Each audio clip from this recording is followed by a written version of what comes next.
আমি নবী আমার প্রেম আদব থাকবে না। আর হাসান হুসাইনকে যে প্রেম না করে আল্লাহ নবী বলল সে আমার সঙ্গে বুকস করলো, আর যে আমার সঙ্গে দুশ্মনী করে বুকস রাখে আল্লাহ পাক তার উপরে লানত দেয়। শুনছেন তো নাকি? তাহলে 72 দল, দাড়ি টুপি নামাজ রোজা হজ জাকাত সব থাকবে, এরপরও জাহান্নামে যাবে। কারণ কি? একটা নবীর প্রেম ও আদব অন্তরে থাকবে না। শুনছেন? খুব সাবধান। রাগারাগি করে দাদা হুজুরের আওলাদ পছন্দ নয় বাদ দিতে কি জানা, কিন্তু দাদা হুজুর ছেড়ে 5 হুজুর ছেড়ে নূরপুরের লোক খোদার মারে পড়ছো, বুঝতে পারছো না? পারোনি হাড়ে হাড়ে অনেক তখন গোলালু তৈরি হয়ে গেছে, ভোলা হয়ে গেছে নূরপুরে অনেক ভোলা আছে, মহব্বত সে ভালোবাসা আছে না? আর এই ঘোলাটা করছে কারা? ইসলামের দুশমনেরা।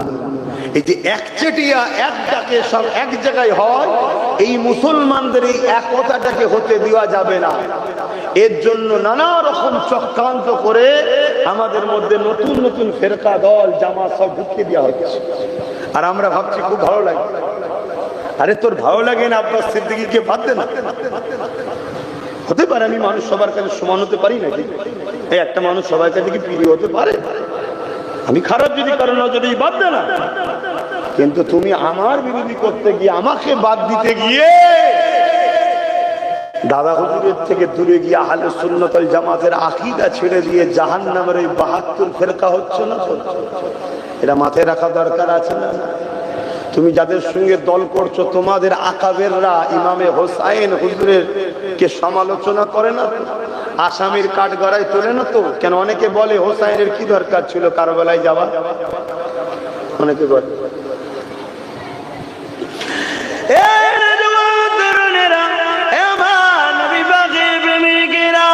আমার ইমামে হোসাইন পাক কারবালা জমিনে তিনি স্বইচ্ছায় যায়নি গো। এক নবী পাকের ভবিষ্যৎবাণীও রয়েছে। আমার এই সন্তানটা একদিন কারবালা জমিনেতে আমার উম্মাত দাবিদারদের মধ্যে থেকে একদল মুনাফিকদের হাতে আমার এই উম্মাতটা বড়, আমার এই সন্তানটা বড় নির্মমভাবে শহীদ হয়ে যাবে। নবী পাকের ভবিষ্যৎবাণী তো বাস্তবায়ন হবেই হবে। এই যুবকেরা, তরুণেরা, বাপেরা, দ্বিতীয় নম্বর কথা হলো ইমামে হোসাইন পাক যখন মদিনা শরীফ থেকে মক্কা জমিনে চলে এলো, এই মক্কা শরীফে তিনি থাকতে লাগলেন। মক্কার মানুষেরা ইমামে পাককে পেয়ে বড় খুশি হয়ে গেলে, বড় আনন্দ করতে লাগলে। ইমামে পাককে চতুর্দিক দিয়ে তারা নিরাপত্তায় ঘিরে রাখলে। ও হযরত ইমামে হোসাইন, আমরা আমাদের জীবনের শেষ নিঃশ্বাস পর্যন্ত থাকতে আপনার উপরে কোনো আঁচ আসতে দেব না। পুরো পৃথিবী যদি একদিকে হয়ে যায়, আমরা নিজেদের জীবন দিয়ে নবীর আওলাদকে আমরা জান দিয়ে হলো রক্ষা করব। আরো জোরে বলুন সুবহান।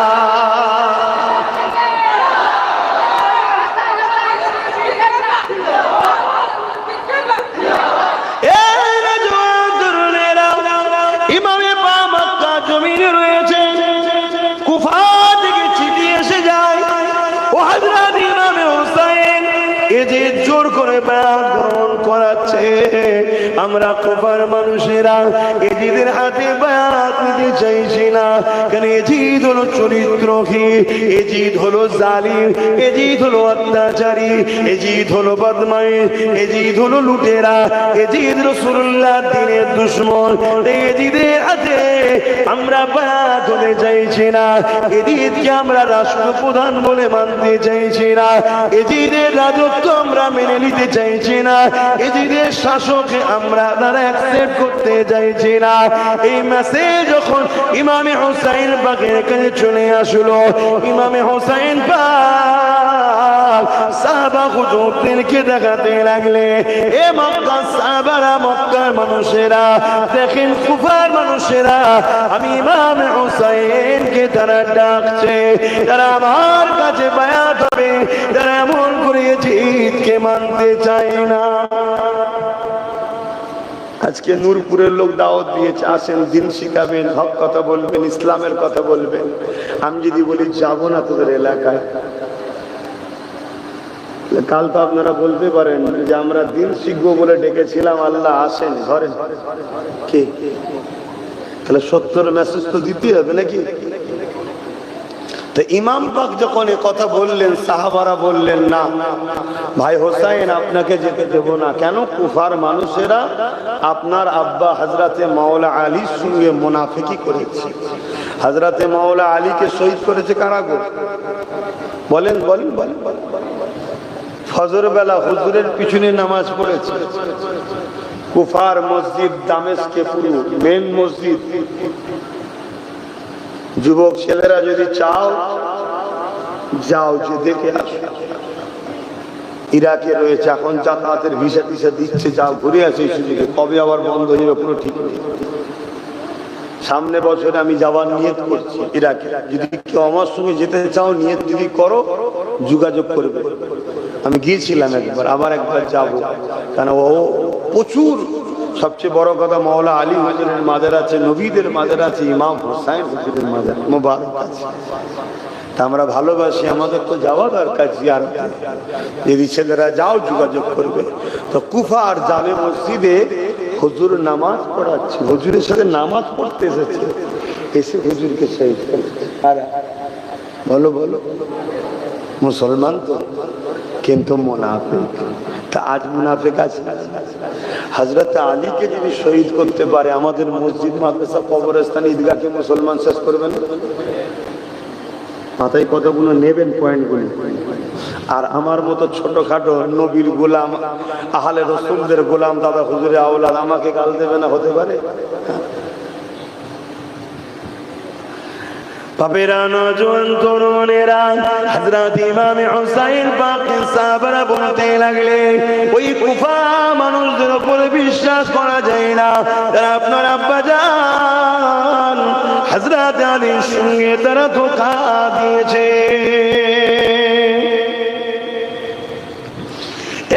নূরপুরের গ্রামের মানুষেরা, বাপেরা শুনে রেখেরা, ইসলামের যত ক্ষতি মুনাফিকদের দ্বারা হয়েছে অন্য কেউ করতে পারে না গো। হযরত উসমান গনিকে শহীদ করেছিল কারা? এই মুনাফিকেরা। দাড়ি ছিল, মাথায় টুপি ছিল, নামাজ পড়তো উসমান গনির বাড়িতে 40 দিন ধরে ছিল। তারপরে তারা উসমান গনি হুজুরকে শহীদ করে দিয়েছে গো। এমন করে হযরতে মাওলা আলীর সঙ্গে হযরতে ফাতেমা আয-জাহরা রাদিয়াল্লাহু তাআলা আনহা তিনার সঙ্গে মতনৈক্য তৈরি করে দিয়ে এই যুবকেরা জঙ্গে জামাল পর্যন্ত তৈরি করে দিয়েছিল এই মুনাফিকেরা। শুনছেন?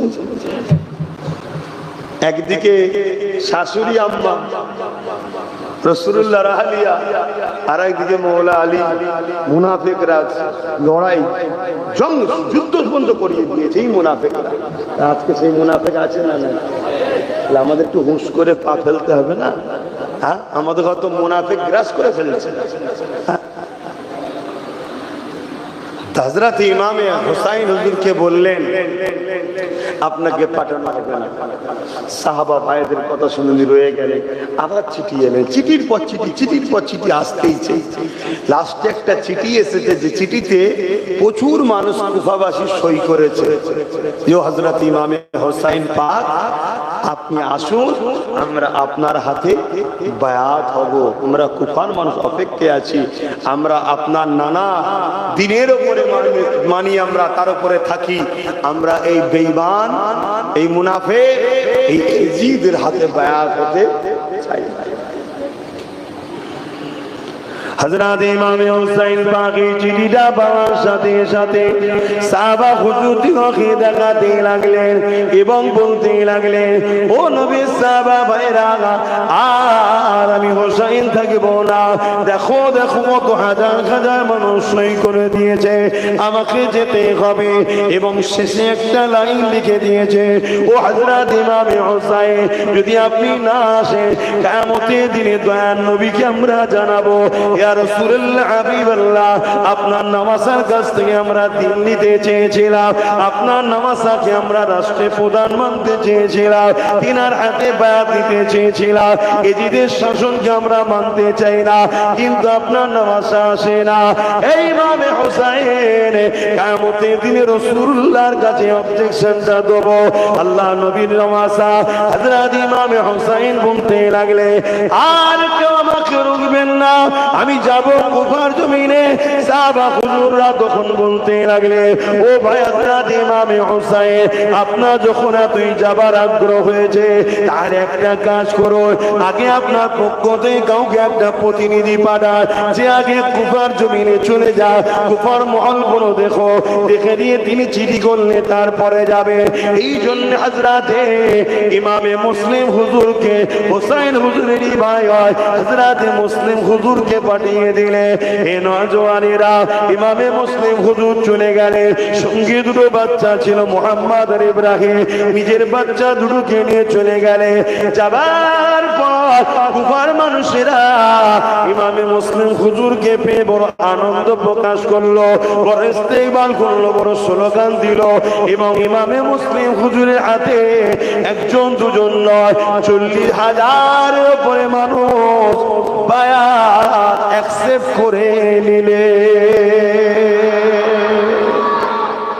এই মেসেজটা ভালো না খারাপ? ইমাম মুসলিম হুজুর দেখলেন চতুর্দিকে আবহাওয়া, সবাই হুজুরকে বড় ইস্তেকবাল করছে, সম্মান করছে। পিয়া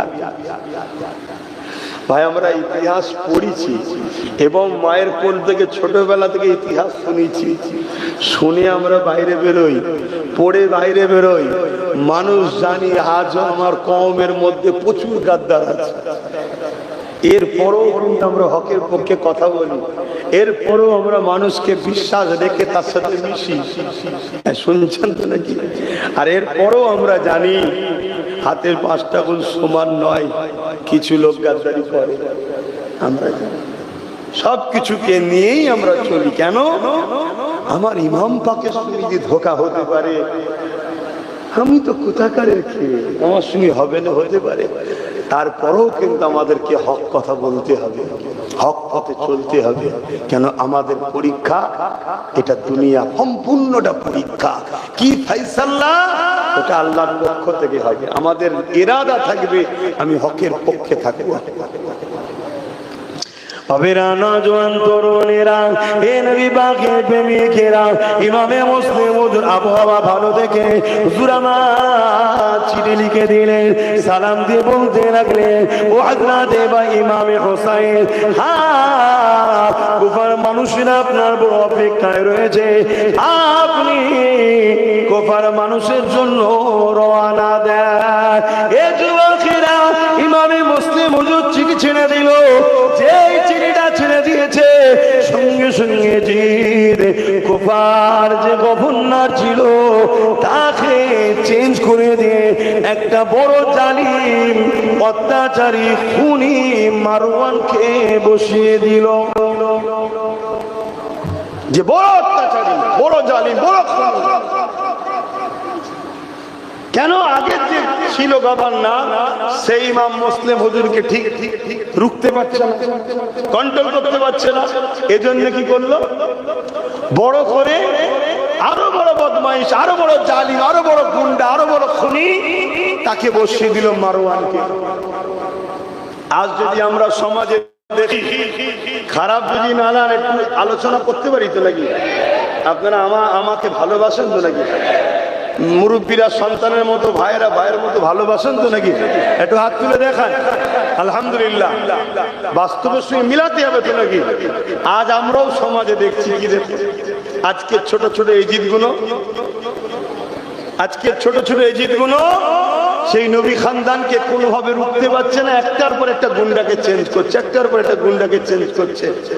এখন ঠিক মারওয়ান মার্কা একটা গুন্ডাকেই বসিয়েছে, দেখছেন না? খবর টবর রাখেন তো নাকি?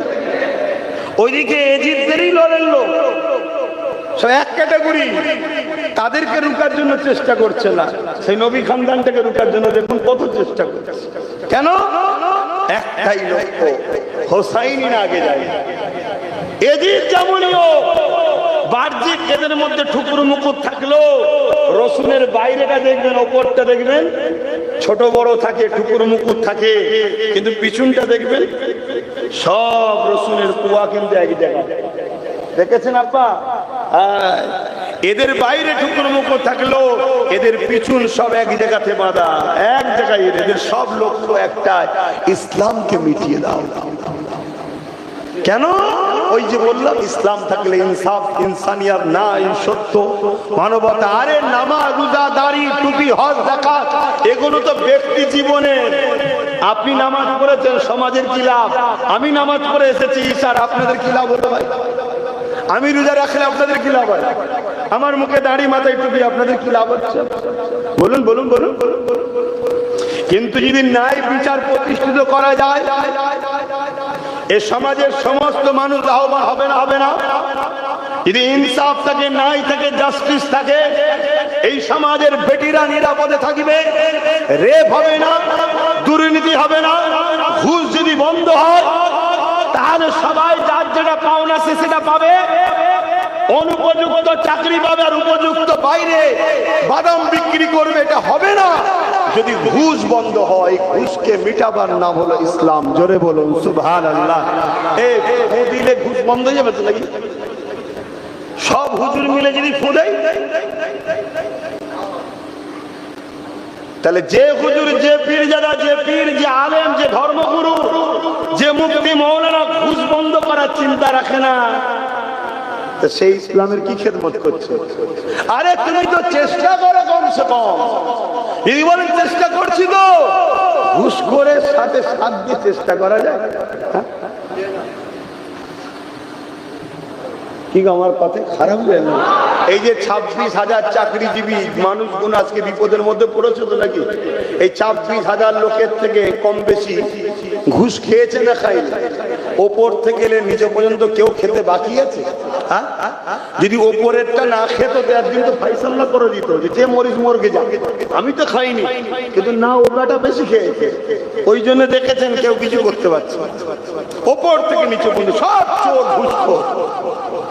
এটার পক্ষে ইসলাম না বিরুদ্ধে ইসলাম? এটা আওয়াজ দেন। এই ঘুষের পক্ষে ইসলাম না বিরুদ্ধে?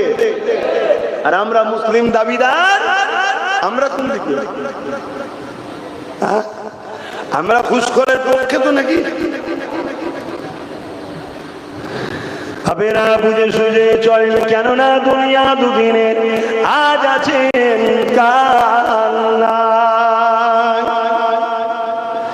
এ নওজওয়ানেরা, ইমামে মুসলিম হুজুরের সঙ্গে এবারে সত্য ব্যবহার শুরু হয়ে গেল। এমনকি মারওয়ানে এখন কি দিয়াতে সবাই চূর্ণ বিচূর্ণ হয়ে গেল। ওদিকে বেশি বলার সময় পাবো না। ইমামে হুসাইন পাকের কাছে চিঠি চলে এলো। ইমামে হুসাইন পাক দেখাতে লাগলে, দেখো গো, ইমামে মুসলিম হুজুর চিঠি দিয়েছে। 40,000 মানুষ ইমামে মুসলিম হুজুরের হাতে বায়াত নিয়ে নিয়েছে। এ নবী সাহাবারা, এবারে আমি রওনা দিই। এই বলে রওনা দিতে লেগেছে। এ যুবকেরা কোথায় যাবার জন্য রওনা দিচ্ছে একটু বলবেন? বলুন বলুন বলুন। কুফায় কি জন্যে? দাওয়াত দিয়েছে, দাওয়াত কবুল করে যাচ্ছে না যুদ্ধ করতে। তাহলে জিসাম মুনাফিকরা বলে যে ইমামে হোসেন গেছিল কেন? এরা মানবরূপী পশু তো নাকি? যারা আমার ইমাম পাকের গায়ে দাগ লাগায় তাদেরকে আমরা হালালি মনে করি না। আপনারা কি মনে করেন? হালালি মনে করেন? যদি মসজিদের আজান দেয়, ইমামতি করে, আমি হালালি মনে করি না। তুই কত বড় অবৈধ না হলে এত বড় কথাটা বলতে পারিস? হ্যাঁ, তুই শয়তান এজিদের পক্ষ নিস। এই সমাজে আছে না? না, এদেরও দল ঘুরঘুর করছে পশ্চিম বাংলায় ঢুকে বলে। আমাদের ছেলেরা সব বাইরে বাইরে কাজে কাজে যায়, যে কাজ শিখার নামে ধর্ম শিখে আসছে। ফিতনা শিখে আসছে। নবীকে ধরো, নবীকে ধরো, সমস্ত বিপদ থেকে আল্লাহ তোমায় মুক্তি করবে। আজ নবী ধরতে না পারো, তুমি কাজে কেউ শান্তি হবে না, যেখানে যাবে সেখানে বিপদে পড়বে। হযরত ইমাম হুসাইন পাক বেরিয়ে পড়লেন। এ নওজওয়ানেরা, 82 জন মানুষকে নিয়ে বেরিয়ে পড়লেন। এই 82 জনের মধ্যে মহিলা রয়েছে, পরিবাররা রয়েছে। হযরত হুসাইন হুজুরের বোন হযরত যায়নাব হুজুরও রয়েছে। এই যুবকেরা ইমাম হুসাইন পাকের 3টে পুত্র সন্তান আর একটা কন্যা সন্তান। হযরত সুকাইনা তখন একদম ছোট বাচ্চা কন্যা ছিলেন, তিনাকেও সাথে করে নিয়ে যেতে লেগেছে। বলেন তো দেখি, কেউ যদি যুদ্ধে যায় সে তার পরিবার কন্যা বাচ্চাদেরকে কি নিয়ে যাবে?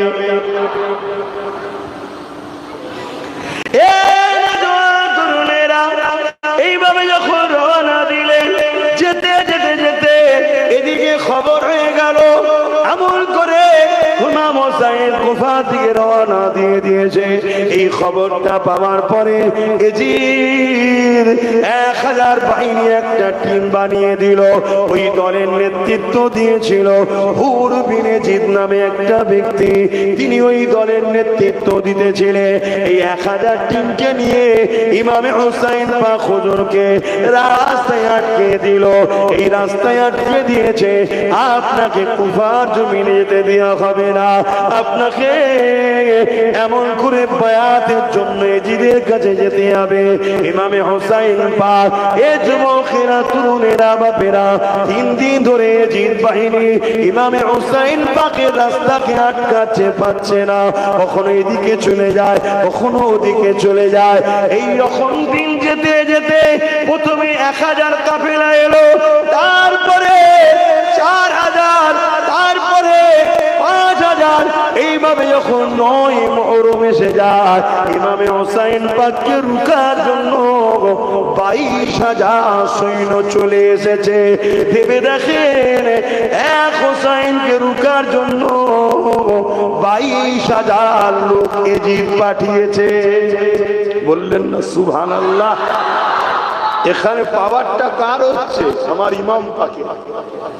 একজনকে রুখতে গিয়ে 22000। শুনছেন? সামান্য উদাহরণ দেখলেই বুঝতে পারবেন আমার মতো হুজুরের জুতো বড় উপযুক্ত হয়েছে পেরেছি কি আমি জানি না। আমি অত সম্মানও পেয়েছি কি জানি না, ইমাম পাকে জুতো বড় উপযুক্ত হয়েছে কিনা। শুনছেন কি বলছি? আমি আব্বাস সিদ্দিকী কি বলছি শুনছেন? আমি ইমাম পাকে জুতো বাবারও উপযুক্ত হতে পেরেছি কি জানি না। ইমাম পাকে শান বোঝেন আপনারা? তা আমার মতো ছোটখাটো লোককে ধরার জন্য ভুলে গেছেন নাকি আপনারা? হ্যাঁ, ভুলে গেছেন। যদি রাত্রিরে 2500 পাঠাতে হয়, তাহলে ইমাম পাকের জন্য 22000টা বেশি ছিল না কমই পেটিয়েছে? কমই পেটিয়েছে। আরো তাহলে পরে এসেছে না আসে না? হ্যাঁ, অনেক রয়াতে আছে, আরো এসেছে। কিন্তু 9 মুহররমে এই 22000 এসেছে। শুনছেন? অসুবিধা হচ্ছে? এই 22000 সৈন্য এসে হাজির হয়ে গেল। ইমামে হুসাইন পাককে ঘিরে ফেলেছে। ইমামে হুসাইন পাক এমন করে একটা প্রস্তাব পাঠালো। এর বীজখানে কিন্তু অনেক কিছু ঘটেছে, সব ধারতে বলতে গেলে একদিনে হয় নাকি ভাই? আমি তো মেন জিনিসগুলো বুঝাচ্ছি, এর মধ্যে অনেক হয়েছে। প্রথম এই যে হুর বললাম, ওই হুর আমার ইমাম হুসাইন পাকের প্রথম থেকে একটু কিন্তু দুর্বল ছিল, মানে জুলুম করতে চায় না, নবীর খানদানের সম্মান করছিল। কথা বুঝে আসছে? এসব অনেক এর বীজখানে আছে, সব বলতে গেলে তো বাপ তো এক হাত থেকে পড়ানোর মতো পড়াতে হবে। তাহলে হযরত ইমামে হুসাইন পাক এজিদ বাহিনীর কাছে একটা পয়গম পাঠিয়ে দিল। কি পয়গম? আজ রাতটুকু এখানে আমরা কোনো ফিতনা ফাসাদ না করে যে যার এলাকায় তাঁবুতে থাকবো। এই কথাটা শুনে সীমার একটু নিঃশ্বাসটা ফেললো, বাঁচার নিঃশ্বাস। সবাই বলতে লাগলো এই নিঃশ্বাস কিসের? যা হোসাইন মনে হয় ভয় খেয়ে গেছে, বায়াতটা মনে হয় নিয়ে নেবে। সবাই বলতে লাগলো আমাদের কমান্ডার সীমার যদি না হোসাইন বায়াত নাই, এতে খাবরাবার কি আছে? আমরা 22,000 রয়েছে। সীমার বলেছিল কার বিরুদ্ধে এসেছিস তোরা জানে? শেরে খোদা মৌলা আলীর বেটার বিরুদ্ধে এসেছে। 22,000 কোনো ব্যাপারই নয়। পুরো পৃথিবী যদি একদিকেও দাঁড়িয়ে যায়, হোসাইনের মোকাবিলা করার কোনো মা সন্তান জন্ম দিতে পারেনি। আরো জোরে বলুন সুবহান।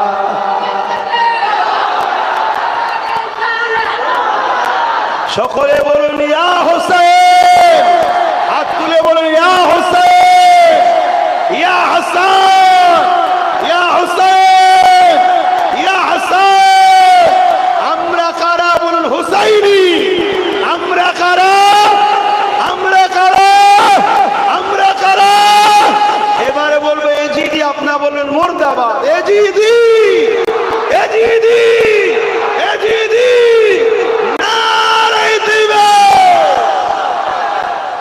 কিয়ামত পর্যন্ত হোসাইন হাসান নাম রাখবে, কেউ এজিদ নাম রেখেছেন নাকি? যারা এত পক্ষপাতিত্ব করে ছেলেদের নাম রাখেন না, শয়তান প্রকাশ হয়ে যায় কি? আর অথচ আমার দাদু জান হাসানও রেখেছে, হোসেনও রেখেছে, আছে না? না। আহারে, আহলে রসুলদের নাম রেখেছে খাতুনে জান্নাত। খবে দেখিয়ে বলছে জুলফিকার, বাবা তুমি আমাদেরকে খুব ভালোবাসো, তাই বাচ্চাগুলোর নাম আমার বাচ্চাদের সঙ্গে রেখেছো। জুলফিকার, তোমার উপরে আমার বাবা বড় খুশি, রাজি। জোরে বলুন সুবহান। এই নূরপুর হলো সেই জুলফিকার সিদ্দিক ছোট হুজুরের ভালোবাসার গ্রাম। ভুলে যেও না যুবকরা। আমি আবার বলছি, আব্বাস সিদ্দিকীকে বাদ দাও, ভালো লাগে না, বাদ দাও। আমার ডিউটি বাপ, আমি আমার রাস্তায় হক কথা বলছি, তোমার ব্রেনে নাও ঢুকতে পারে, তোমার আমাকে পছন্দ নাও হতে পারে, বাদ দাও। দাদা হুজুর 5 হুজুরকে ছেড়ো না। সারা রাত কেটে যেতে লেগেছে। ইমামে হোসেন বাগ তাবুর মধ্যে খুতবা দিতে লেগেছে, পরিবার স্বজন দিওকে বুঝাতে লেগেছে। তাহাজ্জুদে নক দিতে যায়, নামাজ পড়ে নিয়ে তাহাজ্জুদে কোরআন তেলাওয়াত করতে লেগেছে। বাকি যে যার সীমার মধ্যে ঘুমাতে লেগেছে। এই যুবকেরা শুনে রেখে দেয়, এই সময় ইমামে হোসেন পাক কোরআন তেলাওয়াত করতে করতে কিছু সময় যাবার পর নানা জান নবী মুহাম্মদ সাল্লাল্লাহু আলাইহি ওয়াসাল্লামের সঙ্গে দিদার হতে লেগেছে। আল্লাহ নবী বলতে লেগেছে, ও হযরত ইমামে হোসেন, ও হযরত ইমামে হোসেন, যে ওয়াদা তোমার সঙ্গে আমার ছিল নানা, ওই ওয়াদাকে তুমি পালন করো নানা। কি ওয়াদা ছিল?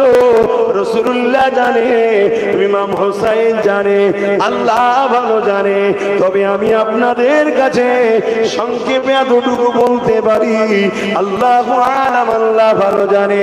তবে যখন ইমামে পাক শহীদের দিন এসে যায়, আগিয়ে যাচ্ছে, চলে আসো, যে কথা বলছিলাম, এ নওজওয়ানেরা, ওই সময় ইমাম হোসেন পাক ঘুম থেকে উঠে বোন জাইনাবকে তুলতে লেগেছে।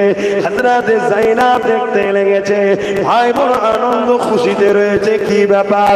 ওই সময় বলতে লেগেছে, জাইনাব রে, এ আমার বোন, শুনে রেখে দাও, আল্লাহ যত কঠিন পরীক্ষায় নিক না কেন, ধৈর্যের সঙ্গে থাকবে, সবরের সঙ্গে থাকবে। খবরদার ধৈর্য হারা হবে না, সবর হারা হবে না, আল্লাহর উপরে ভরসা রাখবে। নানা জানে দিদার পেয়েছি, নানা জানাবে কৌসারের পানি নিয়ে দাঁড়িয়ে আছে।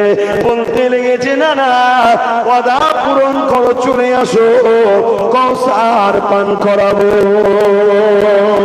আরো জোরে বলুন সুবহানাল্লাহ।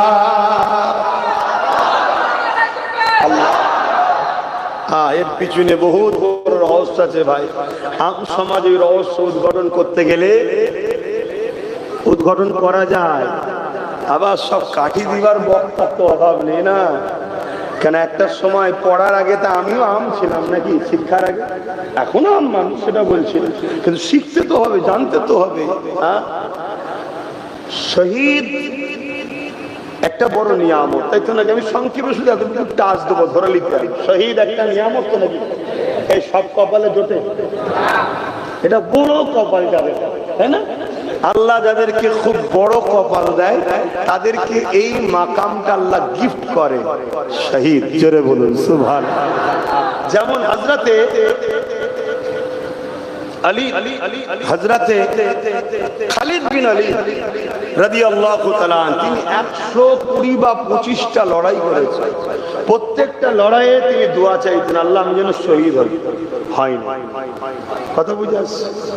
তাহলে কি তার কপাল ছোট বলছি? নাউজুবিল্লাহ না। তার একটা কারণ ছিল, কেন তিনি সাইফুল্লাহ, আল্লাহ তরোয়াল, আল্লাহ তাই তাকে টুকরো করতে দেয়নি। জোরে বলুন সুবহানাল্লাহ।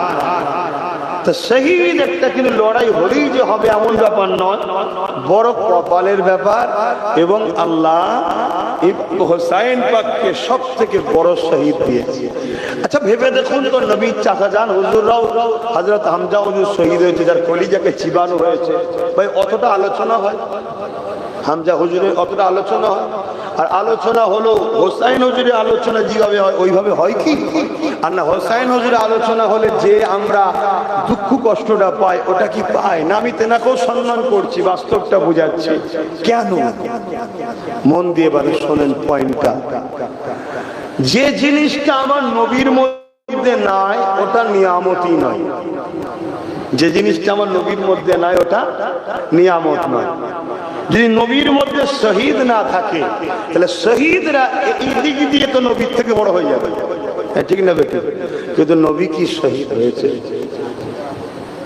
জাহিরি নজরে বলছে, কোন ময়দানে গিয়ে তিনাকে কি জালিমদের অত্যাচারে আল্লাহ তিনার কি ইন্তেকাল করিয়েছেন? শহীদ দুই ধরনের হয়, একটা রুহানি, একটা জাসমানি। তো ইমামে হোসাইন পাক হুজুরের শহীদ তার হাকিকাতে মুহাম্মদ রাসূলের শহীদ। এই মাকাম ইমাম হোসাইন পাক দ্বারা আল্লাহ পাক করিয়ে দিচ্ছেন। কেন? আল্লাহ ওয়াদা করেছেন যে আমি আমার বন্ধুকে জালিমদের হাতে কতল হতে দেব না। তাহলে একটা ওয়াদা। আবার বলছে যেটা আমার নবীর মধ্যে নেই সেটা নিয়ামত নয়। আর নবী বলছে হাসান হোসাইন আমার থেকে, হোসাইন আমার থেকে, আমিও হোসাইনের থেকে। তার মানে কি? হোসাইনের শহীদ তার হাকিকাতে শহীদে মুহাম্মদ সাল্লাল্লাহু আলাইহি ওয়াসাল্লাম। এজন্য এই শহীদ এত স্মৃতি, এত দুঃখ, এত কষ্টের সাথে হয়। কথা বুঝে আসছে? এই মাকাম আমার হুজুরের মধ্যে যদি না থাকতেন তাহলে শহীদের তো কোনো দরজাই থাকতো। তো যাক, এর থেকে বড় কথা আল্লাহু আলাম, আল্লাহ ভালো জানেন। তবে এই যে বলছে নানা ওয়াদাটা পালন করো, তা কি ওয়াদা নানার সাথে? আল্লাহ ভালো জানে, রাসূল ভালো জানে, হোসেন হুজুর ভালো জানে। তো পরের দিনে যে সকাল হলো, ইমামে হোসাইন পাক খুতবা দিচ্ছে। খুতবা মানে বুঝেন তো? বায়ান, বক্তব্য, আলোচনা। সামনে হাজার হাজার 22,000 এজিদ বাহিনী রয়েছে তাদের সামনে। তোমরা কি জানো না আমি হোসাইন সম্বন্ধে? এভাবে বলছি, আমি নবীর নওয়াসা হোসাইন, আমি নবীর জিহ্বা মুবারক চুষে বইছি, নবীর পিঠে কাঁধে চেপে ঘুরে বেরিয়েছি। বক্তব্যগুলো শুনবেন। নবী পাক আমাকে জান্নাতি যুবকদের সরদার বলেছে। জান্নাত থেকে আমার ইউনিফর্ম ড্রেস আসতো, জান্নাত থেকে আমার খানা আসতো, দরুদে নামাজে আমার উপরে দরুদ আছে। তোমরা এত কিছু জানার পরও নবীর কলেমা পড়ে মুসলমান দাবি করে অস্ত্র হাতে নিয়ে হোসাইনের বিরুদ্ধে তোমরা কেন লড়াই করতে এসেছো? ভাই, কেউ ভুলে থাকলেও শুধরানো দরকার আছে না? না। তারপরে ইমাম পাক বলছে, এরপরও তোমাদেরকে বলছি আমাকে মক্কা শরীফে ফিরে যেতে দাও। আমি কুফায় যাব না, পরিবার বাচ্চালে মক্কায় ফিরে যেতে দাও। আমার উপরে তোমরা জোর জুলুম করো না। একটা কেউ পরিবর্তন হয়েছিল? অথচ 22,000-এর মধ্যে 7,000